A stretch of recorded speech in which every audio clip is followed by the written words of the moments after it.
मला राज ठाकरेंना विचारायचं आहे की पहिली गोष्ट, मुख्यमंत्री पदासाठी ना आमच्या नेत्याने लाचारी केली ना आमच्या पक्षाने लाचारी केली। आम्ही स्वाभिमानाने आमच्या नेत्याने जगासमोर उभं राहून हे बंड केलं आणि त्या बंडातून मुख्यमंत्री पद आम्ही न मागता आम्हाला देण्यात आलं, कारण आमचं कर्तृत्व आणि आमच्या पक्षाबद्दल महाराष्ट्रामध्ये असलेलं प्रेम याच्यामुळे आम्हाला मुख्यमंत्री पद मिळालं। त्याच्यामुळे ना कुठे लाचारी केली ना कुठे कोणाच्या दारात जाऊन आम्ही उभे राहिलो।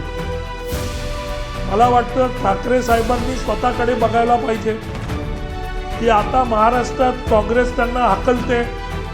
ज्या उद्धव ठाकरेंबद्दल ते स्वतः बोलत होते की यांनी बाळासाहेबांच्या पाठीमध्ये खंजीर खुपसला आणि काँग्रेस बरोबर गेले, ज्या उद्धव ठाकरे पैसे घेऊन आंदोलनं आणि मोर्चे काढतात, त्या उद्धवजींच्या दारात आणि ते उद्धवजी तुमच्या दारात आणि तुम्ही दोघेही ज्या काँग्रेसने तुम्हाला हाकललं त्यांच्या दारात बसताय, मग याला काय म्हणायचं? तर याला म्हणतात सुपर लाचारी।